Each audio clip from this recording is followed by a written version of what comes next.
तो बच्चों कैसे हैं आप लोग? आई होप आप सभी अच्छे होंगे। तो आज हम chapter number 3 metals and non metals का रिवीजन करने वाले हैं। तो फटाफट ज़्यादा लेट ना करते हैं, हम वीडियो को स्टार्ट करते हैं। तो सबसे पहले हम इस चैप्टर के सिलेबस की बात करेंगे, जैसे हम करते आ रहे हैं पहले से। सबसे पहले देख लेते हैं इसमें सिलेबस क्या क्या है। Properties of metals and non metals. ठीक है, मेटल्स एंड नॉन मेटल्स की प्रॉपर्टीज़, जैसे क्या क्या प्रॉपर्टीज़ है, क्या क्या डिफरेंसेस होती है, केमिकल प्रॉपर्टीज़, फिजिकल प्रॉपर्टीज़ में क्या क्या डिफरेंसेस होते हैं, ये सब हम इस चैप्टर में पढ़ने वाले हैं। फटाफट रिएक्टिविटी सीरीज पढ़ेंगे। फिर formation and properties of ionic compound, ionic compound का फॉर्मेशन कैसे होता है, बेसिक मेटलर्जिकल प्रोसेस, ठीक, कैसे हम मेटल को प्योर करते हैं और कौन कौन से प्रोसेस है, कौन कौन से स्टेप्स हैं, तो सारे स्टेप्स को हम डिटेल में डिस्कस करेंगे। फिर at last corrosion and it's prevention के बारे में हम बात करेंगे। ठीक है, तो सबसे पहले हम मेटल्स की। Metals are the elements that conduct heat and electricity and are malleable and ductile. Metals are the elements which form positive ions by losing electrons. ठीक है, मेटल्स क्या है? मेटल्स ऐसे एलिमेंट होते हैं जो हीट और इलेक्ट्रिसिटी को क्या करते हैं, कंडक्ट करते हैं। ठीक है, और साथ में मेलेबल भी होते हैं। मेलेबल मतलब उनको पतली सीट में चेंज कर सकते हैं, और डक्टाइल मतलब थिन वायर में उसको चेंज कर सकते हैं हम लोग। ठीक, और ऐसे एलिमेंट जो इलेक्ट्रॉन को लूज करके पॉजिटिव आयंस बनाते हैं, उसको हम बोलते हैं मेटल्स। ठीक, जैसे एग्जांपल में हम बोल देते हैं आयरन हो गया, aluminium, silver, copper, gold, platinum, lead, potassium, sodium, calcium, magnesium etcetera. तो ये सब आपके क्या है? मेटल्स होते हैं। नॉन मेटल्स क्या होते हैं? Non metals are element that do not conduct electricity and are neither malleable और डक्टाइल। जो इलेक्ट्रिसिटी को कंडक्ट नहीं करते और जो मेलेबल भी नहीं होते और डक्टाइल भी नहीं होते, ठीक है, और ये इलेक्ट्रॉन को गेन करते हैं, और इलेक्ट्रॉन को गेन करके क्या बनाते हैं? नेगेटिव आयन बनाते हैं। उनको हम बोल देते हैं नॉन मेटल। जैसे क्लोरीन हो गया, carbon, sulphur, phosphorus, silicon, hydrogen, oxygen, chlorine etcetera, ये सब आपके क्या होते हैं? नॉन मेटल्स होते हैं। तो सबसे पहले डिफरेंसेस की बात कर लेते हैं अकॉर्डिंग टू फिजिकल प्रॉपर्टीज। क्या क्या डिफरेंस होते हैं? जैसे metals are malleable and ductile, जैसे मैंने पहली बात करी कि इनको हम थिन सीट में चेंज कर सकते हैं, और थिन वायर भी हम बना सकते हैं, जैसे कॉपर की वायर हो गई, एल्यूमिनियम की वायर हो गई। ठीक है, और गोल्ड को हम थिन सीट में कन्वर्ट कर सकते हैं, सिल्वर को हम थिन सीट में कन्वर्ट कर सकते हैं। ठीक है, एल्यूमिनियम से हम एल्यूमिनियम फॉयल बना सकते हैं, उसको थिन सीट में कन्वर्ट करके। तो ये सब प्रॉपर्टी मेटल के पास होती है। नॉन मेटल क्या होते हैं? जनरली ब्रिटल होते हैं, मतलब आसानी से ब्रेक हो जाते हैं। तो ये प्रॉपर्टी इनके पास नहीं होती है। मेलेबल और डक्टाइल की प्रॉपर्टी नॉन मेटल के पास नहीं होती। Metals are good conductor of heat and electricity. Metals conductor के मतलब हीट के और इलेक्ट्रिसिटी के गुड कंडक्टर होते हैं। जैसे एल्यूमिनियम का यूज़, कॉपर का यूज़ हम वायर बनाने में करते हैं, इलेक्ट्रिसिटी वायर बनाने में कर सकते हैं। ठीक है, तो मेटल्स जो होते हैं इलेक्ट्रिसिटी को भी और हीट को भी ये अच्छे कंडक्टर होते हैं। ठीक है, non metals are bad conductor of heat and electricity. जो नॉन मेटल है वो इलेक्ट्रिसिटी को कंडक्ट नहीं करते हैं, लेकिन इसमें एक एक्सेप्शन है। क्या? ग्रेफाइट। ग्रेफाइट जो कार्बन से बना होता है वो इलेक्ट्रिसिटी को क्या करता है? कंडक्ट करता है। ठीक है, तो ये एक्सेप्शन आपको याद रखना है कि ऐसा नॉन मेटल कौन सा है जो कंडक्टर की तरफ बिहेव करता है, मतलब इलेक्ट्रिसिटी को कंडक्ट करता है। तो उसका आंसर होगा ग्रेफाइट। नेक्स्ट देखते हैं metals are lustrous and can be polish. Metals क्या होते हैं? मेटल की सरफेस लस्टर मतलब चमकीली होती है, सरफेस उनका थोड़ा शाइनिंग सरफेस होता है। Non metals are non lustrous, dull होते हैं और उनका सरफेस पॉलिश नहीं होता है। ठीक है, एक्सेप्ट हम आयोडीन और डायमंड को छोड़ के बता सकते हैं कि जो नॉन मेटल होता है नॉन लस्टरस, लेकिन आयोडीन और डायमंड क्या होते हैं? लस्टरस की तरह बिहेव करते हैं। Metals are solid at room temperature except mercury which is liquid metal. Metals जो होते हैं जनरली सॉलिड होते हैं, लेकिन इसमें एक एक्सेप्शन है। क्या? लिक्विड। वो मरकरी। मरकरी क्या होता है? लिक्विड मेटल, मतलब एक मात्र ये ऐसा मेटल है जो लिक्विड में पाया जाता है। क्या? मरकरी। नॉन मेटल्स में भी solid, liquid, gases at room temperature. Non metals आपके सॉलिड भी हो सकते हैं, लिक्विड भी हो सकते हैं, और गैसेस में भी पाए जाते हैं। Metals are strong then tough except sodium and potassium. Metals क्या होते हैं? स्ट्रॉन्ग होते हैं, और टफ मतलब ठोस होते हैं, सॉलिड होते हैं।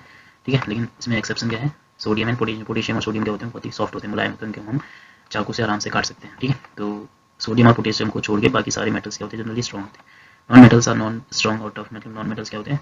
इतने स्ट्रॉन्ग नहीं होते हैं, लेकिन इसमें एक एक्सेप्शन की बात करें तो डायमंड क्या है? एक ऐसा नॉन मेटल है जो बहुत ही स्ट्रॉन्ग होता है। मेटल्स है generally high melting point and boiling point accept potassium and sodium. Sodium और पोटेशियम को छोड़ के इनका मेल्टिंग पॉइंट बहुत ही ज़्यादा हाई होता है, मेल्टिंग और boiling point. Non metals are generally low melting point. Non metals का बॉइलिंग पॉइंट क्या होता है? वह बहुत ही कम होता है डायमंड को छोड़ के। Most of the metals have high density, most of the non metals have low density. मतलब मेटल्स की डेंसिटी बहुत ज़्यादा हाई होती है और नॉन मेटल की डेंसिटी क्या होती है? लो होती है। तो ये कुछ बेसिक डिफरेंस थे दोनों के बीच में अकॉर्डिंग टू फिजिकल प्रॉपर्टी। हम केमिकल प्रॉपर्टीज के अकॉर्डिंग इसमें थोड़ा सा डिफरेंस देख लेते हैं। जैसे metals form basic oxide. Metal के जो ऑक्साइड होते हैं वो बेसिक नेचर के होते हैं, और नॉन मेटल के जो ऑक्साइड होते हैं वो आपके एसिडिक और न्यूट्रल नेचर के होते हैं। ठीक है, metal displaces hydrogen from water. Metal जो होते हैं वाटर से हाइड्रोजन को डिस्प्लेस कर सकते हैं। जैसे वाटर हो गया, वाटर से या स्टीम हो गया, उससे हम मेटल जो है वो उससे हाइड्रोजन को डिस्प्लेस कर सकते हैं। Non metal do not react with water. Non metal water से रिएक्ट नहीं करता। Metal displaces hydrogen from dilute acid. Metal जो है डाइल्यूट एसिड से हाइड्रोजन को डिस्प्लेस कर देते हैं। ठीक है, लेकिन नॉन मेटल जो है वो डाइल्यूट एसिड से रिएक्शन ही नहीं करते। ठीक है, do not react with dilute acid. Metal form ionic chloride with chlorine. ठीक है, मेटल जो है वो क्लोरीन के साथ आयनिक क्लोराइड, जैसे NaCl हो गया, KCl हो गया, सब आपके मेटल क्लोराइड बनाते हैं। Non metal form covalent chloride. ठीक है, क्लोरीन के साथ जो नॉन मेटल है वो आपको कोवेलेंट क्लोराइड बनाते हैं, जैसे कि CCl4 हो गया। ठीक है, तो ये सब आपके क्या हो गए? कोवेलेंट कैरेक्टर के होते हैं। तो non metal generally covalent bond बनाते हैं क्लोरीन के साथ, और मेटल जो होते हैं आयनिक बॉन्ड बनाते हैं क्लोरीन के साथ। Metals usually do not combine with hydrogen, only a few reactive metal combine with hydrogen to form ionic metal hydrides. Metal जो होते हैं जनरली हाइड्रोजन के साथ रिएक्ट नहीं करते, लेकिन कुछ मेटल्स होते हैं जो हाइड्रोजन के साथ कंबाइन होकर आयनिक मेटल हाइड्राइड्स बनाते हैं। ठीक है, आयनिक नॉन मेटल्स हाइड्रोजन के साथ आराम से रिएक्शन कर लेते हैं और स्टेबल और कोवेलेंट हाइड्राइड्स बनाते हैं। ठीक है, तो ये कुछ डिफरेंसेस थे according to chemical properties. Chemical properties of metal, metal की कुछ केमिकल प्रॉपर्टीज है, जैसे most of the metals form respective metal oxide with oxygen, oxygen के साथ ही क्या बनाते हैं, मेटल ऑक्साइड बनाते हैं। तो जब हम मेटल की रिएक्शन ऑक्सीजन से करेंगे तो मेटल ऑक्साइड बनेगा, ठीक है। जैसे एग्जांपल में देखते हैं हम reaction of sodium oxygen, sodium की रिएक्शन ऑक्सीजन से करेंगे तो Na2 सोडियम ऑक्साइड बनेगा, ठीक है, Na2। पोटेशियम की रिएक्शन करेंगे O2 से तो K2 पोटेशियम ऑक्साइड बनेगा, ठीक है। इसमें जैसे कोई एक इंपॉर्टेंट नोट क्या है, lithium sodium potassium known as alkali metal, जो पीरियोडिक टेबल में फर्स्ट और सेकंड सीरीज में होते हैं उनको हम एल्कली मेटल्स बोलते हैं। तो एल्कली मेटल जो होते हैं ऑक्सीजन के साथ वाइगरसली क्या करते हैं, रिएक्शन करते हैं, ठीक है। ऑक्सीजन के साथ मतलब वाइगरसली का मतलब थोड़ा हार्मफुल रिएक्शन होती है, बहुत ही तेज रिएक्शन करते हैं, बहुत ही ज़्यादा रिएक्टिव मेटल होते हैं तो बहुत ही ज़्यादा वाइगरसली रिएक्शन करेंगे। Reaction of copper metal with oxygen, copper जो है ऑक्सीजन से लो टेम्परेचर पे रिएक्शन नहीं करता है, लेकिन हम जब इसको बर्न करते हैं एयर में हाई टेम्परेचर पे तो ये कॉपर ऑक्साइड बना देता है, ठीक है। Silver gold platinum do not combine with oxygen, जो रिएक्टिविटी सीरीज में जो नीचे के मेटल्स होते हैं सिल्वर गोल्ड प्लेटिनम, वो ऑक्सीजन से हाई टेम्परेचर पे भी क्या है रिएक्शन नहीं कर पाते क्योंकि बहुत ही कम रिएक्टिव होते हैं, ठीक है। तो ये कुछ आपके क्या है प्रॉपर्टीज है, इसमें नोट का आपको खासकर ध्यान देना, जैसे एल्कली मेटल्स बहुत ही ज़्यादा फास्ट रिएक्शन करते हैं ऑक्सीजन के साथ, और सिल्वर गोल्ड मेटल जो है वो बहुत ही बहुत ही लिस्ट रिएक्टिव होते हैं तो हाई टेम्परेचर पे भी रिएक्शन नहीं। अब बात करते हैं reaction of metal with water, water के साथ जो मेटल है वो क्या बनाते हैं, मेटल वाटर के साथ रिएक्शन करके मेटल हाइड्रोक्साइड और हाइड्रोजन गैस बनाते हैं। तो सोडियम जो है मेटल के साथ रिएक्शन करके सोडियम हाइड्रोक्साइड हो गया, कैल्शियम बनाएगा कैल्शियम हाइड्रोक्साइड, ठीक है। मैग्नीशियम क्या करते हैं, मैग्नीशियम हाइड्रोक्साइड बनाते हैं। तो ये सब आपके बहुत ही रिएक्टिव मेटल्स होते हैं, तो ये कोल्ड वाटर से ही आसानी से रिएक्शन कर लेते हैं, ठीक है। लेकिन कुछ मेटल्स ऐसे होते हैं जो कोल्ड वाटर से रिएक्शन नहीं कर पाते, जैसे एल्यूमिनियम हो गया, एल्यूमिनियम मेटल जब हम कोल्ड वाटर से रिएक्शन करेंगे तो बहुत ही स्लो होती है, तो इसलिए हम इसकी रिएक्शन हॉट वाटर या स्टीम से करा के देखते हैं तो ये रिएक्शन ये जल्दी ही क्या बना देता है, मतलब एल्यूमिनियम ऑक्साइड ये कोल्ड वाटर से रिएक्शन करके, ये बेसिकली कोल्ड वाटर से रिएक्शन नहीं करता क्योंकि ये रिएक्शन बहुत ही स्लो होती है, लेकिन स्टीम से जब हम इसकी रिएक्शन कराते हैं तो एल्यूमिनियम ऑक्साइड बना देता है, ठीक है। क्या बना देता है, एल्यूमिनियम ऑक्साइड Al2O3, ठीक। जैसे जनरली हम कैल्शियम सोडियम के वाटर से रिएक्शन कराते हैं तो सोडियम हाइड्रोक्साइड बना देता है, ठीक है। लेकिन ये जो मैग्नीशियम है या मैग्नीशियम ले लें या एल्यूमिनियम ले लें, ये वाटर से रिएक्शन करके ऑक्साइड बनाते हैं, ठीक है। मैग्नीशियम ऑक्साइड हो गया, एल्यूमिनियम ऑक्साइड हो गया। बाकी हाइड्रोजन गैस तो साथ में निकलेगी, जैसे जिंक मेटल हो गया, ये भी आपका कोल्ड वाटर से रिएक्शन नहीं करता है, as well as hot water से भी रिएक्शन नहीं करता, ठीक है। तो इसमें हम स्टीम पास कराकर क्या बनाते हैं, जिंक ऑक्साइड, ठीक है। ZnH2O वाटर का वेपर्स फॉर्म से रिएक्शन, मतलब स्टीम से रिएक्शन करा के जिंक ऑक्साइड बनाते हैं। Reaction of iron with water, water जो आयरन है वो कोल्ड वाटर से रिएक्शन नहीं करता, ये रिएक्शन बहुत स्लो होती है, तो इसकी भी हम रिएक्शन किससे कराते हैं, स्टीम से करवाते हैं, ठीक है। जब आयरन की स्टीम से रिएक्शन कराते हैं तो क्या बनता है, आयरन ऑक्साइड Fe3O4 यहाँ पे प्रोडक्ट बनता है, मतलब आयरन का ऑक्साइड बनता है, साथ में हाइड्रोजन गैस निकलती है, ठीक है। तो ये रिएक्शन बहुत ज़्यादा इंपॉर्टेंट है, जब आयरन स्टीम से रिएक्शन करता है तो क्या फॉर्म करता है, क्या बनाता है, ठीक है। तो आयरन ऑक्साइड बनाता है Fe3O4, ठीक है। इसमें एक नोट देख लेते हैं, यूजुअली जो मेटल्स होते हैं, जो अदर मेटल्स होते हैं वाटर से रिएक्शन नहीं करते, जो रिएक्टिविटी में नीचे जो लीस्ट रिएक्टिव मेटल्स होते हैं, जैसे लेड हो गया, कॉपर हो गया, सिल्वर गोल्ड, ये वाटर या स्टीम किसी से भी रिएक्शन नहीं करते, ठीक है। क्योंकि ये क्या होते हैं, पीरियोडिक टेबल में सॉरी रिएक्टिविटी सीरीज में सबसे नीचे होता है, मतलब ये लीस्ट रिएक्टिव होता है। बात करते हैं reaction of metal with dilute acid, acid के साथ कैसे मेटल की रिएक्शन होती है डाइल्यूट एसिड के साथ। तो मेटल जब डाइल्यूट एसिड से रिएक्शन करता है तो एक तो मेटल सॉल्ट बनेगा और साथ में हाइड्रोजन गैस भी यहाँ से निकलती है। तो जैसे सोडियम की रिएक्शन हम एसिड के साथ देखते हैं तो यानी जब HCl से रिएक्शन करता है डाइल्यूट HCl से तो NaCl बनेगा सॉल्ट और साथ में हाइड्रोजन गैस निकलेगी, ठीक है। और मैग्नीशियम जब रिएक्शन करेगा HCl के साथ तो मैग्नीशियम क्लोराइड बनेगा और साथ में हाइड्रोजन गैस निकलेगी, ठीक है। जनरली मेटल की रिएक्शन जब हम किसी डाइल्यूट एसिड से करेंगे तो सॉल्ट बनेगा और साथ में हाइड्रोजन गैस निकलेगी, ठीक है। तो इसमें जब हम HNO3 जो हमारा नाइट्रिक एसिड है, डाइल्यूट नाइट्रिक एसिड से जब किसी मेटल की रिएक्शन कराते हैं तो इसमें हाइड्रोजन गैस नहीं निकलती, क्यों, क्योंकि जो नाइट्रिक एसिड होता है वो स्ट्रॉन्ग ऑक्सीडाइजिंग एजेंट होता है, ठीक। स्ट्रॉन्ग ऑक्सीडाइजिंग एजेंट मतलब ये दूसरों को क्या कर देता है, ऑक्सीडेशन कर देता है। तो जब इसमें हाइड्रोजन गैस की बजाय क्या निकलती है, H2O निकल जाती है, क्योंकि ये हाइड्रोजन का क्या कर देता है, ऑक्सीडेशन, क्योंकि H2 में ऑक्सीजन ऐड करके क्या बनेगा, H2O बनेगा। तो ये क्या कर देता है, HNO3 क्या होता है, स्ट्रॉन्ग ऑक्सीडाइजिंग एजेंट होता है, तो हाइड्रोजन का ऑक्सीडेशन करके उसको वाटर में कन्वर्ट कर देता है, ठीक है। और खुद क्या हो जाता है, अपने आप को रिड्यूस कर लेता है, रिड्यूस करके नाइट्रस ऑक्साइड बना देगा या नाइट्रिक ऑक्साइड बना देगा, नाइट्रोजन डाइऑक्साइड यहाँ पे बनते हैं, ठीक है। तो एक मात्र जो नाइट्रिक एसिड है, डाइल्यूट नाइट्रिक एसिड, वो मेटल से रिएक्शन करके हाइड्रोजन गैस नहीं देते हैं, ठीक है। क्यों नहीं देते, क्योंकि ये बहुत ही ज़्यादा स्ट्रॉन्ग ऑक्सीडाइजिंग एजेंट होता है, जिसकी वजह से हाइड्रोजन गैस में कन्वर्ट हो जाता है, वाटर में कन्वर्ट हो जाता है, ठीक है। साथ में उसके साथ में नाइट्रस ऑक्साइड, मतलब नाइट्रोजन के ही कोई ना कोई ऑक्साइड उसमें से निकल जाता है, ठीक। तो ये है इसकी HNO3 की कहानी, ठीक।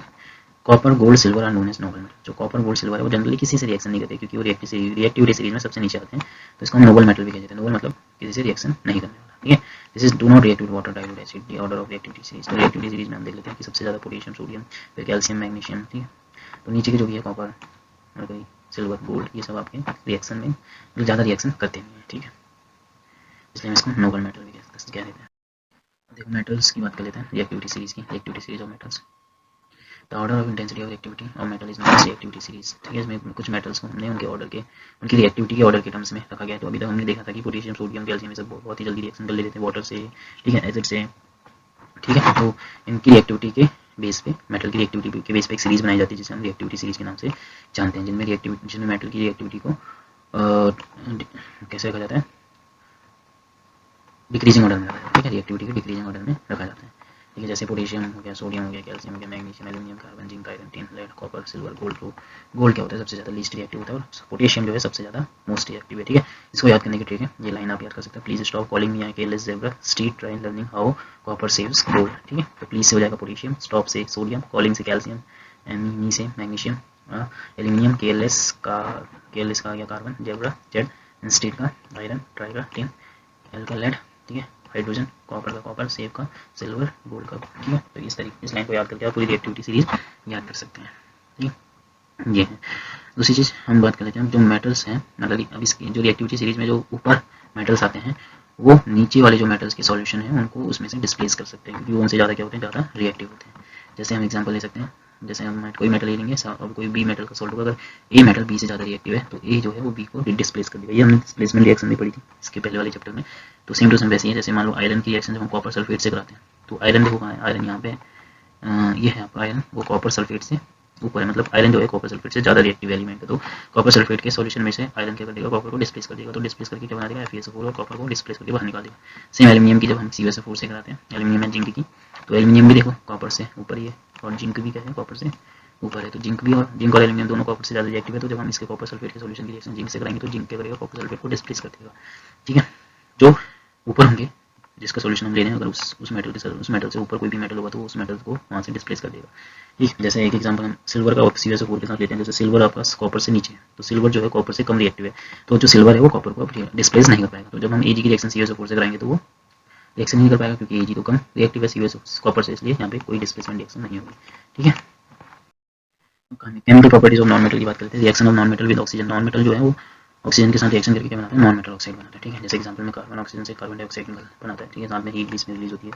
कार्बन ऑक्साइड अगर हम जब कार्बन को हम एयर में इनसफिशिएंट सप्लाई, एयर की जो इनसफिशिएंट सप्लाई देंगे तो जो कार्बन है वो कार्बन मोनोऑक्साइड फॉर्म करता है, कार्बन डाइऑक्साइड नहीं बनाता है। ठीक है, अगर एयर में ऑक्सीजन की कमी है, अगर उसको इनसफिशिएंट एयर की सप्लाई में हम बर्न करते हैं तो वो कार्बन मोनोऑक्साइड बनाता है। कौन, कार्बन ना। तो जनरली कार्बन ऑक्सीजन के साथ कार्बन डाइऑक्साइड गैस बनाता है। ठीक है, sulphur give sulphur dioxide when reacting with oxygen. Sulphur जो है ऑक्सीजन के साथ क्या बनाता है, सल्फर डाइऑक्साइड। मेनली जो नॉन मेटल है वो ऑक्सीजन से रिएक्शन करके उनके ऑक्साइड बनाते हैं, नॉन मेटल ऑक्साइड। ठीक है, जो नॉन मेटल ऑक्साइड है वो आपके थोड़े एसिडिक नेचर के होते हैं।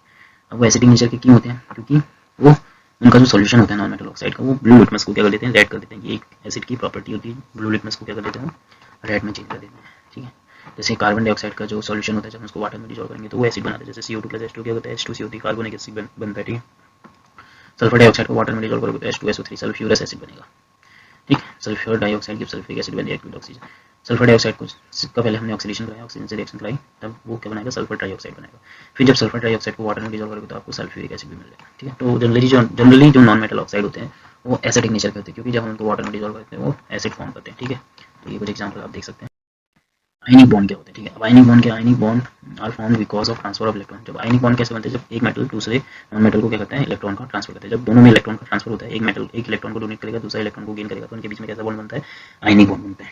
ठीक है, उसको हम क्या बोलते हैं, ionic bond. Ionic bonds are form because of transfer of electron from metal to non metal. In this case metal get positive charge because of transfer of electron and non metal gets negative charge. ठीक है, जो electron को donate करता है वो उस पर positive charge आता है, और जो इलेक्ट्रॉन को गेन करता है उस पर नेगेटिव चार्ज आता है। ठीक है, तो bond formation between positive and negative ion is called ionic bond. ठीक है, तो उस पॉजिटिव और नेगेटिव आयन के बीच में जो बॉन्ड बनते हैं उनको हम क्या बोलते हैं, आयनिक बॉन्ड बोल देते हैं सिंपली। तो इसके कुछ एग्जांपल हम देख सकते हैं, जैसे फॉर्मेशन ऑफ NaCl। NaCl कैसे बनता है, तो सोडियम क्लोराइड एक आयनिक कंपाउंड होता है, इनके बीच में कैसा बॉन्ड होता है, आयनिक बॉन्ड होता है। ठीक है, सोडियम और क्लोरीन, सोडियम आपका मेटल हो गया, क्लोरीन आपका कैसा हो गया, नॉन मेटल हो गया। तो जैसे हम बात करते हैं सोडियम की, तो सोडियम में का जो एटॉमिक नंबर होता है 11 होता है, कॉन्फिगरेशन क्या हो जाएगा इसका 281, और इसका आउटरमोस्ट सेल में और आउटरमोस्ट ऑर्बिट में कितने इलेक्ट्रॉन है, 1 इलेक्ट्रॉन। तो वैलेंस इलेक्ट्रॉन कितने हो गए, 1। ठीक है, ऐसी क्लोरीन की बात करें तो क्लोरीन का एटॉमिक नंबर होता है 17, configuration 287, electron in the outermost orbit 7। तो इसके वैलेंस इलेक्ट्रॉन कितने हो गए आपके, 7। ठीक है, तो क्लोरीन जो है, देखो क्लोरीन को अपना ऑक्टेट कंप्लीट करने के लिए, मतलब 8 इलेक्ट्रॉन कंप्लीट करने के लिए कितने इलेक्ट्रॉन चाहिए, सिर्फ 1 इलेक्ट्रॉन चाहिए। ठीक है, अगर इसको 1 इलेक्ट्रॉन कहीं से मिल गया तो ये अपना ऑक्टेट कंप्लीट कर देगा। इसके बगल में हम सोडियम को देखते हैं, सोडियम मेरे को अपना ऑक्टेट पूरा करने के लिए उसको 7 चाहिए, लेकिन कोई इसको 7 इलेक्ट्रॉन क्यों देगा। ठीक है, तो इसलिए वो क्या करता है, अपना 1 इलेक्ट्रॉन लूज कर देता है। तो एक इलेक्ट्रॉन लूज करेगा तो उसके आउटर मोस्ट ऑर्बिट में भी कितने इलेक्ट्रॉन हो जाएंगे, 8 इलेक्ट्रॉन हो जाएंगे, ठीक है। तो सोडियम क्या करता है, इलेक्ट्रॉन को लूज करना पसंद करता है। तो सोडियम जब एक इलेक्ट्रॉन को लूज कर देगा, जैसे उसके पास पहले कन्फिगरेशन क्या था 281, अब कितना हो जाएगा 2,8, क्योंकि एक इलेक्ट्रॉन क्या निकाल दिया उसने, बाहर निकाल दिया, और जो इलेक्ट्रॉन को लूज करता है उस पर कैसा चार्ज आता है, पॉजिटिव चार्ज आता है। अब जिस इलेक्ट्रॉन को लूज किया था सोडियम ने, वो कौन ले लेता है, वो ले लेता है क्लोरीन। क्लोरीन के पास होता है 287, तो एक इलेक्ट्रॉन को गेन करेगा तो कितना हो जाएगा 288, ठीक है, 2,8,8, ये उसका क्या हो जाता है, कन्फिगरेशन हो जाता है। तो इसमें क्या फायदा हुआ, सोडियम का भी 8 इलेक्ट्रॉन कंप्लीट हो गया मतलब लास्ट सेल में, और क्लोरीन का भी अपना ऑक्टेट कंप्लीट हो गया, ठीक। तो इसलिए Na+ और Cl नेगेटिव के बीच में एक बॉन्ड बन जाता है जिसे बोलते हैं आयनिक बॉन्ड, और वो NaCl फॉर्म कर देते हैं, ठीक है। इसको हम इलेक्ट्रॉन स्ट्रक्चर के थ्रू भी समझ सकते हैं, जैसे सोडियम ने इलेक्ट्रॉन दिया तो ये सोडियम Na पॉजिटिव बन गया, क्लोरीन ने इलेक्ट्रॉन लिया तो क्लोरीन नेगेटिव बन गया। तो इसका हम इलेक्ट्रॉन डॉट स्ट्रक्चर कैसे दिखा सकते हैं, जैसे सोडियम के आउटर मोस्ट सेल में 1 इलेक्ट्रॉन है, क्लोरीन के आउटर मोस्ट सेल में कितने इलेक्ट्रॉन है, 7। तो सोडियम एक इलेक्ट्रॉन निकाल के देगा क्लोरीन को, तो सोडियम के ऊपर पॉजिटिव चार्ज और क्लोरीन के ऊपर नेगेटिव चार्ज, क्योंकि इसके पास एक इलेक्ट्रॉन, क्योंकि इसने एक इलेक्ट्रॉन क्या किया, गेन किया, ठीक है। तो इन दोनों को मिला के क्या बन जाता है, NaCl बन जाता है, ठीक है। यहाँ पे क्या बन जाता है NaCl, ठीक। अब बात करते हैं हम MgCl2 के फॉर्मेशन की भी बात कर लेते हैं। तो Mg मैग्नीशियम का होता है 12 एटॉमिक नंबर, इलेक्ट्रॉनिक कन्फिगरेशन होता है सोडियम का, सॉरी यहाँ पे सोडियम नहीं मैग्नीशियम होगा, यहाँ पे होगा मैग्नीशियम 28,2, ठीक है। Number of electron in outer most orbit 2 हो गया, 2 वैलेंस इलेक्ट्रॉन हो गया। क्लोरीन की बात कर लेते हैं तो वही एक इलेक्ट्रॉन चाहिए इसको, ठीक है। लेकिन यहाँ पे मैग्नीशियम के आउटर मोस्ट ऑर्बिट में 2 इलेक्ट्रॉन होते हैं, तो ये अपना 2 इलेक्ट्रॉन लूज करने की कोशिश करेगा। तो Mg जो है अपने 2 इलेक्ट्रॉन को लूज करेगा तो क्या बना देगा Mg2 पॉजिटिव, ठीक है, क्योंकि पहले 28,2 था, अब 2,8 हो गया, ठीक। क्लोरीन यहाँ पे एक इलेक्ट्रॉन चाहिए इसको, ठीक है। क्लोरीन को क्या चाहिए, एक इलेक्ट्रॉन। तो क्लोरीन का कन्फिगरेशन ये था, पहले 28,7 एक इलेक्ट्रॉन लिया तो क्लोरीन कितना हो गया 2,8, लेकिन इसने तो 2 इलेक्ट्रॉन निकाले थे तो इसने तो एक इलेक्ट्रॉन लिया। लेकिन यहाँ पे क्लोरीन आपके 2 हैं, देखो MgCl2 में क्लोरीन कितने हैं 2, तो 2 क्लोरीन एक इलेक्ट्रॉन लेंगे, ठीक है। Mg के 2 इलेक्ट्रॉन, एक क्लोरीन के पास जाएगा, दूसरा इलेक्ट्रॉन दूसरे क्लोरीन के पास जाएगा, तो Mg के ऊपर तो +2 चार्ज आएगा, क्लोरीन के ऊपर एक क्लोरीन ने तो एक इलेक्ट्रॉन लिया, लेकिन क्लोरीन है कितने 2, तो बाहर से आप 2 लगा दोगे, तो यहाँ पे बन जाएगा आपका MgCl2, ठीक है। ये आपका MgCl2 यहाँ पे कंप्लीट हो गया। ऐसे करके आप कई सारे आयनिक बॉन्ड मतलब उनका फॉर्मेशन आप देख सकते हैं, जैसे सोडियम ऑक्साइड हो गया, ठीक है, पोटेशियम क्लोराइड हो गया। तो इस टाइप से हम काफ़ी एग्जाम्पल आयनिक कंपाउंड के देख सकते हैं जिनके बीच में आयनिक बॉन्ड होते हैं। कुछ प्रॉपर्टीज देख लेते हैं आयनिक बॉन्ड के, जैसे आयनिक बॉन्ड कंपाउंड जो होते हैं सॉलिड होते हैं, ionic bond has greater force of attraction between which ions attract to each other strongly, ठीक है। इनके बीच में इलेक्ट्रोस्टैटिक अट्रैक्शन फोर्स लगता है, क्योंकि एक पे पॉजिटिव चार्ज है दूसरे पे नेगेटिव चार्ज है, तो एक अट्रैक्शन फोर्स होता है इनके बीच में। Ionic compound are brittle, brittle मतलब ये जल्दी टूट जाते हैं फोर्स लगाने पे। उनका मेल्टिंग और बॉइलिंग पॉइंट हाई होता है, क्योंकि इनके बीच में फोर्स ऑफ अट्रैक्शन बहुत ही ज़्यादा होता है, ठीक है। इसलिए ये वेरी इनके जो कंपाउंड होते हैं बहुत ही ज़्यादा स्ट्रॉन्ग होते हैं, जिसकी वजह से इनका मेल्टिंग और बॉइलिंग पॉइंट क्या होता है, हाई होता है। Ionic compound generally dissolve in water, water में आसानी से डिसॉल्व हो जाते हैं। Ionic compound generally insoluble in organic solvent, organic solvent में क्या होते हैं इनसॉल्वेंट, जैसे केरोसिन, पेट्रोल, बेंजीन वगैरह जो ऑर्गेनिक सॉल्वेंट होते हैं उनमें ये इनसॉल्युबल होते हैं। Ionic compound do not conduct electricity in solid state में, ये इलेक्ट्रिसिटी को कंडक्ट नहीं कर पाते, लेकिन इनका जो मॉल्टन स्टेट होता है इसमें इलेक्ट्रिसिटी को क्या देते हैं, कंडक्ट करते हैं। The solution of ionic compound in water conduct electricity, ठीक है।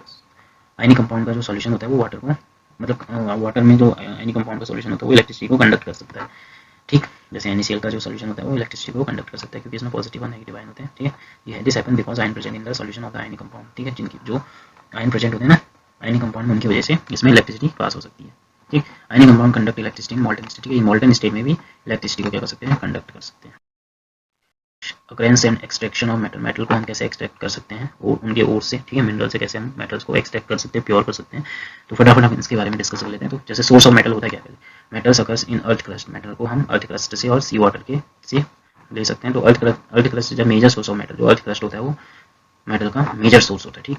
सी वाटर कंटेन्स मेनी सॉल्ट्स, जैसे सोडियम क्लोराइड, मैग्नीशियम क्लोराइड, ये हम सी वाटर से गेन करते हैं, ठीक है। सी वाटर से क्या कर सकते हैं, इनको ऑब्टेन कर सकते हैं। अब बात करते हैं मिनरल क्या होते हैं। Mineral are naturally occurring substance which have uniform composition, जो भी अर्थ क्रस्ट से मेटल्स वगैरह निकलते हैं, जो भी हमारे मिनरल्स होते हैं, नेचुरली जो सब्सटेंस हमें मिलते हैं अर्थ क्रस्ट या सी वाटर से, उनको हम बोल देते हैं मिनरल्स, ठीक है।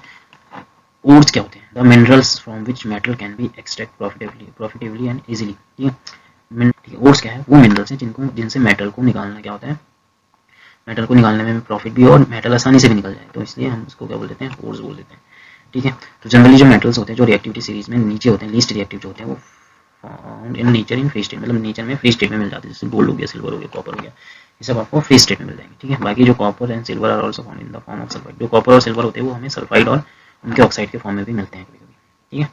तो क्वेश्चन आ सकता है कि जो ऐसे ओर्स या ऐसे मेटल के नाम बताओ जो नेचर में फ्री स्टेट में मिलते हैं, तो आपका आंसर होगा गोल्ड और सिल्वर। तो एक्सट्रैक्शन ऑफ मेटल्स, मेटल को एक्सट्रैक्ट करने के लिए कई स्टेप्स बनाए गए हैं। तो there are 5 steps involve in extraction of metal. तो सबसे पहले हम बात करते हैं क्रशिंग। जैसे कोई भी मेटल हमें मेटल क्रस्ट से मिला तो उसको पहले हम क्रश करते हैं, उसको क्रश करके महीन बारीक के बनाते हैं, पाउडर फॉर्म में लेके आते हैं। फिर उसका हम कंसंट्रेशन और इनरिचमेंट मतलब उनका कंसंट्रेशन करते हैं उसका, फिर कन्वर्जन करते हैं उसको मेटल ऑक्साइड में, फिर मेटल ऑक्साइड से रिडक्शन करके उनको मेटल में बनाया जाता है। ये जो मेटल होते हैं क्रूड मेटल होते हैं, ठीक है। क्रूड मेटल का फिर प्योर मेटल में कन्वर्ट करने के लिए हम क्या करते हैं, रिफाइनिंग प्रोसेस का यूज़ करते हैं। तो सबसे पहले हम बात करेंगे क्रशिंग। क्रशिंग क्या होता है, the ores occur in nature has huge lumps, they are broken into small pieces of powder, ठीक है। अब जो नेचर में जो मेटल्स ओर्स मिलते हैं हेल्थ क्रस्ट में, वो बहुत ही बड़े बड़े मतलब पत्थर के टाइप के, रॉक के टाइप के होते हैं। तो उनको एक्सट्रैक्ट करने से पहले हमें स्मॉल पीसेस में चेंज करना पड़ता है और पाउडर फॉर्म में चेंज करना पड़ता है, ठीक है। इसके लिए हम क्रशर और ग्राइंडर का यूज़ करते हैं। The pieces are then reduced to fine powder with the help of ball mill और stem mill. This process is called pulverisation, ठीक है। इस प्रोसेस को हम पुल्वराइजेशन भी कहते हैं। किसी बड़े बड़े पीस को छोटे छोटे टुकड़ों में तोड़कर उसको पाउडर फॉर्म में बनाना, इसकी हेल्प से, स्टेम मिल या बॉल मिल की हेल्प से। तो इस प्रोसेस को हम बोलते हैं पुल्वराइजेशन। हम बात करते हैं कंसंट्रेशन ऑफ ओर्स। तो removal of impurities such as soil, sand, stones, leakage, ठीक है। इम्प्योरिटी काफ़ी इम्प्योरिटीज होती है उसमें, जैसे मिट्टी हो गया, ठीक है, मिट्टी, रेता, बालू, स्टोन, सिलिकेट, सारी सब ये सब जो भी इम्प्योरिटीज होती है, इनको हम कंसंट्रेशन ऑफ ओर्स के थ्रू क्या करते हैं, बाहर निकालते हैं, ठीक है। तो ores which are mine often contain many impurities, this impurities are called gangue. जो भी ये इम्प्योरिटीज होती हैं ओर्स में, उन इम्प्योरिटीज को हम क्या बोलते हैं, गैंग बोलते हैं। सबसे पहले हम कंसंट्रेशन में इम्प्योरिटीज को रिमूव कर, उसको हम इनरिचमेंट ऑफ ओर्स भी कह सकते हैं। इस प्रोसेस में हम काफ़ी फिजिकल और केमिकल प्रॉपर्टी मतलब केमिकल प्रॉपर्टीज़ के हिसाब से अलग अलग मेथड्स को यूज़ करते हैं, जैसे ग्रेविटी सेपरेशन मेथड हो गया, ठीक है, इलेक्ट्रोमैग्नेटिक सेपरेशन हो गया, फ्लोटेशन मेथड हो गया, ठीक है, मैग्नेटिक वाला सेपरेशन, इलेक्ट्रोमैग्नेटिक सेपरेशन जो हमने बात करी थी, ठीक है। तो जैसे किसी कोर्स में मान लो मैग्नेटिक प्रॉपर्टी वाली कोई इम्प्योरिटी मिक्स हुई है, आयरन की बात कर लेते हैं, तो उसमें हम इलेक्ट्रोमैग्नेटिक सेपरेशन मेथड का यूज़ करते हैं, ठीक है। तो इस टाइप से कंसंट्रेशन में अलग अलग मेथड का यूज़ करके हम ओर्स को क्या कर सकते हैं, कंसंट्रेशन कर सकते हैं। जैसे कि इस फ्लो चार्ट से आप आसानी से समझ सकते हैं, कंसंट्रेशन ऑफ ओर्स में हमारे पास 3 टाइप के मेटल्स होते हैं, एक हाई रिएक्टिव वाले, एक लो रिएक्टिविटी वाले और एक मीडियम रिएक्टिविटी के। तो हाई रिएक्टिविटी के जो मेटल्स होते हैं उनमें तो हम इलेक्ट्रोलिसिस का यूज़ करके आराम से उसको प्योर मेटल में कन्वर्ट कर सकते हैं। जैसे NaCl की बात करते हैं, तो Na जो सोडियम है, अगर वो NaCl के फॉर्म में मिलता है हमें सी वाटर से, तो वो रिएक्टिविटी सीरीज में हाई, मतलब उसकी रिएक्टिविटी क्या होती है, बहुत ज़्यादा होती है, तो उसका हम सिर्फ इलेक्ट्रोलिसिस कर देते हैं और फिर हमें वो प्योर मेटल के फॉर्म में मिल जाता है, ठीक है। अगर जो मीडियम रिएक्टिविटी के मेटल होते हैं तो वो हमें कार्बोनेट ओर में मिलते हैं जनरली, या सल्फाइड ओर में मिलते हैं, ठीक है। अगर वो मान लो सल्फाइड ओर में मिलते हैं तो उनका सबसे पहले हम रोस्टिंग करते हैं, ठीक है। रोस्टिंग कैसे करते हैं अभी हम डिटेल में डिस्कस करेंगे। अगर वो कार्बोनेट ओर में मिलेंगे तो हम उसका क्या करेंगे, कैल्सिनेशन करेंगे। कैल्सिनेशन और रोस्टिंग दोनों से ही हमें मेटल के ऑक्साइड मिलते हैं, तो मेटल के ऑक्साइड मिलेंगे वहाँ से, तो बाद में फिर उसका रिडक्शन कर देंगे, जिसकी वजह से हमें मेटल मिलेगा। ये रिडक्शन करके क्या मिलता है, मेटल, वो जो मेटल होता है वो इम्प्योर मेटल होता है, ठीक है। फिर इसको रिफाइनिंग की प्रोसेस के थ्रू हम क्या कर देते हैं, प्योर कर देते हैं, ठीक है। मीडियम रिएक्टिविटी के लिए हमें कुछ ज़्यादा प्रोसेस का यूज़ करना होता है। अगर हम लो रिएक्टिविटी मेटल की बात करें तो वो जनरली सल्फाइड ओर में मिलते हैं, जैसे कॉपर के सल्फाइड हो गया, सिल्वर के सल्फाइड हो गया, तो उनका हम रोस्टिंग करते हैं। सल्फाइड ओर का जनरली रोस्टिंग ही किया जाता है, ठीक है, और फिर वो मेटल में कन्वर्ट हो जाएंगे, फिर उनका लास्ट में कर देंगे, रिफाइनिंग कर देंगे, ठीक। तो इस फ्लो चार्ट के अकॉर्डिंग आप अच्छे से डिटेल में सारे स्टेप्स को आसानी से समझ सकते हैं, ठीक। बात करते हैं कन्वर्जन इन कंसंट्रेटेड ओर। अब जब कंसंट्रेशन के बाद जो हमें चीज़ें मिली हैं, जो ओर हमें मिला है, उसको हम मेटल में कैसे चेंज करते हैं, तो इसके लिए हमारे पास रोस्टिंग है, कैल्सिनेशन है, रिडक्शन है, तो ये सारी प्रोसेस का हम यूज़ करते हैं। तो रोस्टिंग में जनरली हम सल्फाइड ओर्स का यूज़ करेंगे। सल्फाइड ओर जैसे ZnS हो गया, HGS हो गया। तो रोस्टिंग होता क्या है, इसमें हम ऑक्सीजन की प्रेजेंस में, एयर की प्रेजेंस मतलब ऑक्सीजन की प्रेजेंस में मेटल ऑक्साइड में चेंज करते हैं सल्फाइड ओर्स को। जैसे ZnS को ऑक्सीजन के साथ गर्म करेंगे तो ZnO में चेंज हो जाएगा, ठीक है। HGS को चेंज करेंगे ऑक्सीजन की प्रेजेंस में, तो ये उसका ऑक्साइड में चेंज हो जाएगा। तो जनरली हम इसमें मेटल ऑक्साइड में चेंज करते हैं। कैल्सिनेशन में हम कार्बोनेट ओर को एयर की सेंस में हीट गर्म करते हैं, ठीक है। इसमें हमें एयर की जरूरत नहीं होती है, तो हम इसको बिना एयर के ही क्या करते हैं, हीट करते हैं और मेटल ऑक्साइड में चेंज करते हैं। जैसे ZnOCl3 को जब हम हीट में की प्रेजेंस में हीट देकर इसको हम गर्म करते हैं तो ये उसके ऑक्साइड में चेंज हो जाता है, ठीक है, और साथ में इसमें कार्बन डाइऑक्साइड गैस भी निकलती है। अब यहाँ से जो हमें मेटल ऑक्साइड मिले हैं तो उसका हम क्या करते हैं, रिडक्शन करते हैं। रिडक्शन करने के बाद क्या होता है कि जो रिडक्शन भी अलग अलग टाइप के होते हैं, जैसे हम जिंक ऑक्साइड और लेड ऑक्साइड का रिडक्शन कार्बन के साथ करते हैं, तो कार्बन के साथ ये इजीली मेटल में रिड्यूस हो जाते हैं, ठीक है, साथ में कार्बन मोनोऑक्साइड निकल जाती है, ठीक। तो जिंक ऑक्साइड और लेड ऑक्साइड क्या होते हैं, ये रिएक्टिविटी सीरीज के मिडल में आते हैं, मतलब मीडियम रिएक्टिविटी वाले जो मेटल्स होते हैं उनका रिडक्शन हम कार्बन के साथ करते हैं, ठीक। जैसे मरकरी ऑक्साइड हो गया, और जो मरकरी ऑक्साइड होता है उसको हम, जो हमें मरकरी जो सल्फाइड से मिला था, रोस्टिंग करने के बाद उसको अगर और हीट करते हैं स्ट्रांगली, तो वो अपने आप ही मरकरी में चेंज हो जाता है, ठीक है। इसमें हमें कार्बन की जरूरत नहीं पड़ती है, क्योंकि ये लो रिएक्टिव, लीस्ट रिएक्टिव वाले मेटल होते हैं। Metal oxide which heated with aluminium, कुछ मेटल को हम एल्यूमिनियम के साथ भी रिड्यूस कर सकते हैं, जैसे मैग्नीज ऑक्साइड हो गया आपका, इसको हम एल्यूमिनियम के साथ रिड्यूस करते हैं तो मैग्नीज में चेंज हो जाता है, ठीक है। जैसे कॉपर ऑक्साइड हो गया, इसको भी एल्यूमिनियम के साथ रिड्यूस करते हैं तो ये कॉपर में चेंज हो जाता है, ठीक। तो कुछ रिडक्शन तो हम कार्बन के साथ करते हैं, जैसे जिंक और लेड का रिडक्शन हम कार्बन के साथ करेंगे, जिंक ऑक्साइड हो गया, लेड ऑक्साइड हो गया, तो कार्बन के साथ इनका रिडक्शन करेंगे तो ये मेटल ऑक्साइड में चेंज हो जाएंगे, सॉरी मेटल में चेंज हो जाएंगे, ठीक है। बाकी हम मैग्नीज ऑक्साइड हो गया, कॉपर ऑक्साइड हो गया, इनका एल्यूमिनियम के साथ रिडक्शन करते हैं तो ये मेटल में चेंज हो जाता है, साथ में एल्यूमिनियम ऑक्साइड यहाँ से बाहर हो जाता है। इसमें इंपॉर्टेंट रिएक्शन है थर्माइट रिएक्शन। थर्माइट रिएक्शन क्या होती है, जिसमें फेरिक ऑक्साइड, आयरन का जो ऑक्साइड होता है, वो एल्यूमिनियम के साथ हीट करने पर रिड्यूस हो जाता है आयरन मेटल में, ठीक है। ये रिएक्शन का यूज़, इस रिएक्शन में मतलब बहुत ही ज़्यादा हीट प्रोड्यूस होती है, जिसका यूज़ हम वेल्डिंग में कर सकते हैं, ठीक है, जो आयरन जॉइंट्स को भरने में कर सकते हैं। तो इस रिएक्शन का यूज़ सबसे ज़्यादा रेलवे ट्रैक्स को जोड़ने के लिए किया जाता है, ठीक है, इसलिए हम इसको थर्माइट वेल्डिंग भी बोलते हैं। तो इस जब हम आयरन ऑक्साइड की रिएक्शन एल्यूमिनियम के साथ कराते हैं तो यहाँ पे आयरन निकल जाता है, आयरन ऑक्साइड आयरन में रिड्यूस हो जाता है और एल्यूमिनियम ऑक्साइड बनता है, ठीक है, साथ में बहुत ज़्यादा हीट प्रोड्यूस होती है, जिसकी वजह से हम इसका यूज़ जॉइंट्स को जोड़ने में कर सकते हैं। Extraction of metal of high reactive, जैसे हम हाई रिएक्टिविटी के जो मेटल होते हैं, जैसे सोडियम की बात करी थी हमने, तो सोडियम को कैसे एक्सट्रैक्ट किया जाता है, तो जनरली हाई रिएक्टिविटी के जो मेटल होते हैं उनका हम इलेक्ट्रोलाइसिस करते हैं, ठीक है, इलेक्ट्रोलाइसिस करके क्या करते हैं, उसको मेटल में कन्वर्ट करते हैं, ठीक है, जैसे sodium, calcium, magnesium, aluminium are extracted from their ores by electrolytic reduction. तो इलेक्ट्रोलाइटिक रिडक्शन में बेसिकली हमें इलेक्ट्रिसिटी की जरूरत पड़ती है, इसमें हम दो इलेक्ट्रोड बनाते हैं, एक एनोड और एक कैथोड, तो उसमें हम इसका सॉल्यूशन डालते हैं, जैसे सोडियम क्लोराइड का सॉल्यूशन हम उसमें डालेंगे तो सोडियम क्लोराइड Na+ और Cl नेगेटिव में ब्रेक हो जाएगा, तो Na+ जो होता है वो एक इलेक्ट्रॉन को गेन करता है, इलेक्ट्रिसिटी जहाँ से मिल रही है ना उसको, इलेक्ट्रिसिटी से एक इलेक्ट्रॉन को गेन करेगा, तो Na पॉजिटिव Na में चेंज हो जाएगा, ठीक है, क्योंकि जो इलेक्ट्रॉन को गेन करता है उस पर एक चार्ज उसका माइनस हो जाता है, तो पॉजिटिव था ऑलरेडी, एक माइनस करोगे तो न्यूट्रल हो जाएगा। क्लोरीन नेगेटिव जो है वो इलेक्ट्रॉन को लूज करता है और क्लोरीन गैस में चेंज हो जाता है, तो यहाँ से हमें सिर्फ सोडियम मेटल की जरूरत थी, तो सोडियम मेटल हमें यहाँ पे मिल जाता है, ठीक है। सोडियम के ऊपर पॉजिटिव चार्ज होता है तो ये कहाँ जाता है, कैथोड के पास जाता है, क्योंकि कैथोड के ऊपर नेगेटिव चार्ज होता है तो वहाँ जाके सोडियम मेटल में चेंज होता है, ठीक है, और क्लोरीन गैस कहाँ जाती है, एनोड के पास जाती है, ठीक। तो इस तरीके से जो NaCl है वो सोडियम और क्लोरीन में ब्रेक हो जाता है और यहाँ से हमें सोडियम मेटल मिल जाता है, ठीक है। रिफाइनिंग और प्योरिफिकेशन की बात करें तो जो हमें मेटल रिडक्शन के थ्रू मिले होते हैं तो जनरली इतने प्योर नहीं होते हैं, तो उनको और प्योर करने के लिए हम रिफाइनिंग का यूज़ करते हैं, ठीक है। रिफाइनिंग में अलग अलग टाइप की होती है, जैसे इलेक्ट्रोलिटिक रिफाइनिंग हो गई, ठीक है, लो जैसे कॉपर को प्योर करने के लिए हम इलेक्ट्रोलिटिक रिफाइनिंग का यूज़ करते हैं। तो इलेक्ट्रोलिटिक रिफाइनिंग में होता है क्या, in the process of electric refining a lump of impure metal and the thin strip of pure metal are dipped in their salt solution of metal to be refined.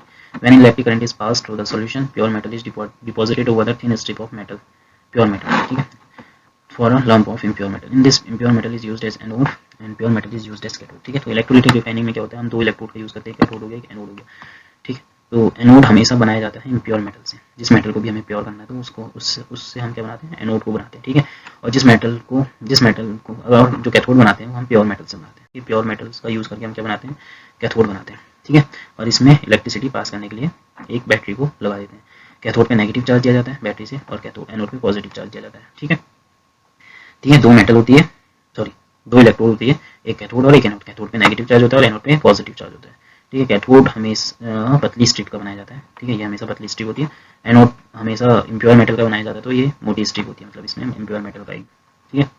तो जब हम इसमें electricity pass करते हैं तो देखो क्या process होती है। तो इम्प्योर मेटल जो होते हैं, lump of impure metal and the thin strip of pure copper are dipped in the solution of copper sulphate. Copper sulphate के सॉल्यूशन में जब हम इसको डिप करते हैं और जिस मेटल को भी हमें प्योर करना है तो उसका ही सोल्यूशन लेते हैं, जैसे यहाँ पे हम कॉपर मेटल को प्योर कर रहे हैं तो हमें कॉपर सल्फेट का ही सोल्यूशन इसमें भरना पड़ेगा, ठीक है। तो when electric current is pass through the solution pure metal from anode, anode के पास क्या होता है, एनोड से प्योर मेटल निकल के आता है और वो कहाँ जाके चिपक जाता है, कैथोड में जाके चिपक जाता है, ठीक है। Pure metal from anode moves towards cathode and is deposit over it, और कैथोड में जाके डिपॉजिट हो जाता है। तो क्या होता है, धीरे धीरे जो इम्प्योर मेटल है वो एनोड से निकल के कैथोड में आते रहते हैं, ठीक है, कैथोड में आते रहते हैं। तो कैथोड धीरे धीरे जो पतली सी स्ट्रिप होती है धीरे धीरे मोटी होती जाती है, कैथोड की स्ट्रिप क्या हो जाती है, धीरे धीरे मोटी होने लगती है, ठीक है। और एनोड की स्ट्रिप धीरे धीरे क्या होने लगती है, पतली होने लगती है। क्यों, क्योंकि सारा इम्प्योर मेटल क्या होता है, प्योर होकर कहाँ चले जाता है, कैथोड में चले जाता है, ठीक है। तो ये धीरे धीरे क्या हो जाएगी, एनोड की जो स्ट्रिप है वो पतली हो जाती जाएगी और कैथोड की जो स्ट्रिप है वो धीरे धीरे मोटी होती जाएगी। Pass through the solution, pure metal from the anode moves towards the cathode and it is deposited over it. Impurities present in the metal are settled near the bottom. जो भी impurities होती है वो एनोड के नीचे settle down हो जाती है, ठीक है। यहाँ पे सारे इम्प्योर मेटल होते हैं तो जो प्योर मेटल है वो तो कैथोड में जाके चिपक गए सबके सब, वो इम्प्योरिटीज वहाँ से निकली है वो एनोड के नीचे, एनोड मर्ड के टर्म्स में नीचे बैठ जाती है, ठीक है, near the bottom of anode in the solution. Settle impurities in the solution are called anode mud, ठीक है। और जो इम्प्योरिटीज होती है जो नीचे बैठ जाती है सॉल्यूशन के, उसको बोलते हैं एनोड मर्ड। एनोड मर्ड क्यों बोलते हैं, क्योंकि एनोड इलेक्ट्रोड के नीचे ही जमा हो जाती है धीरे धीरे, ठीक है। तो ये इम्प्योरिटीज आपको दिख रही होंगी, ठीक। इसमें रिएक्शन क्या होती है, जैसे कॉपर एनोड में कॉपर है इम्प्योर मेटल, वो क्या करेगा, दो इलेक्ट्रॉन को लूज करेगा तो कॉपर टू पॉजिटिव बना देगा। कॉपर टू पॉजिटिव सॉल्यूशन में आते ही कैथोड से दो इलेक्ट्रॉन लेगा, कैथोड पे दो इलेक्ट्रॉन लेगा और वो फिर से कॉपर में कन्वर्ट हो जाएगा और कॉपर में कन्वर्ट होकर कैथोड में जाके चिपक जाएगा, ठीक है। इस तरीके से कॉपर को क्या किया जाता है, प्योर किया जाता है थ्रू इलेक्ट्रोलाइटिक रिफाइनिंग के, ठीक है। और भी मेटल है जैसे एल्यूमिनियम को भी हम इस प्रोसेस से प्योर कर सकते हैं। सही है। अब बात कर लेते हैं कोरोजन की। कोरोजन क्या है? Corrosion is the process of slowly heating up metals by gas and water vapours, ठीक है। इसमें जो मेटल्स है वो वाटर वेपर्स के थ्रू, जो एटमॉस्फेयर में मॉइस्चर वगैरह है उसके थ्रू जो मेटल्स है धीरे धीरे खत्म होने लगते हैं, मतलब उनमें जंग होगा। रस्टिंग ऑफ आयरन मतलब आयरन में जब जंग लग जाता है, तो जंग क्यों लगता है? जब हम उनको एटमॉस्फेयर में फ्री छोड़ देते हैं तो एटमॉस्फेयर के मॉइस्चर और उसमें जो ऑक्सीजन वगैरह उससे रिएक्शन करके अपने ऊपर एक लेयर बना देता है, जिससे हम आयरन ऑक्साइड की लेयर बोलते हैं। जब जो लेयर होती है वो ब्राउनिश रेड कलर की लगने लगती है, जैसे कि आप इसमें देख सकते हैं इस पिक्चर में। जैसे आयरन को रस्ट होने से कैसे बचाया जा सकता है, तो सबसे पहला मेथड होता है पेंटिंग, ठीक है। आयरन पे पेंट कर दो, पेंट करने से उन पे जंग लगने से बच जाते हैं, मतलब ठीक है। उनकी लाइफ क्या है, थोड़ी एक्सपेंड हो जाती है पेंटिंग करने से, ठीक है। या फिर हम गैल्वेनाइजेशन का यूज़ कर सकते हैं। गैल्वेनाइजेशन में क्या होता है कि जो आयरन के आर्टिकल्स होते हैं उन पर जिंक की कोटिंग कर दी जाती है, ठीक है। आयरन के जो आर्टिकल्स जैसे रॉड हो गया, ठीक है, आयरन के ग्रीस वगैरह हो गए हुए, तो उन पर हम जिंक की कोटिंग कर देते हैं। जिंक की कोटिंग करने से क्या होता है कि आयरन के जो अंदर की सरफेस है वो रस्ट लगने से बच जाती है। ग्रीजिंग करके बचा सकते हैं, ठीक है। इलेक्ट्रोप्लेटिंग का यूज़ करके हम आयरन में जंग लगने से बचा सकते हैं, ठीक है। और एलोइंग में चेंज करते हैं, ठीक है। कुछ मेटल्स को हम एलॉय बनाकर उसको मतलब उसमें कोरोजन होने से क्या कर सकते हैं, प्रिवेंट कर सकते हैं। तो एलॉइंग होता है क्या? पहले हम एलॉय की बात कर लेते हैं। तो एलॉय है क्या? होमोजीनियस मिक्सचर ऑफ टू और मोर मेटल्स। जब हम किसी दो या दो से ज़्यादा मेटल्स या नॉन मेटल को आपस में मिक्स करते हैं, ठीक है, उसका होमोजीनियस मिक्सचर बनाते हैं, तो उसको हम क्या बोलते हैं? एलॉय बोल देते हैं। एलॉय क्या है?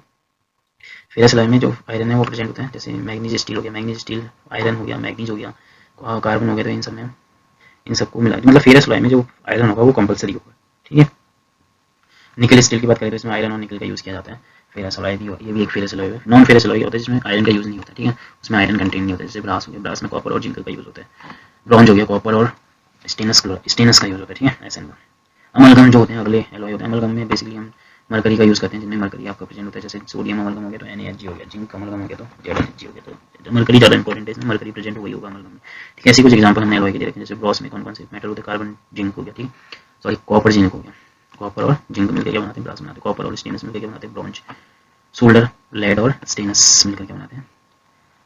सोल्डर बनाते हैं, ठीक है। स्टील, आयरन और कॉपर, आयरन और कार्बन मिलकर क्या बनाते हैं? आपके स्टील बना रहे हैं। स्टेनलेस स्टील में आयरन हो गया, क्रोमियम हो गया, निकल हो गया, इन सब का यूज़ किया जाता है। आयरन, क्रोमियम, निकल।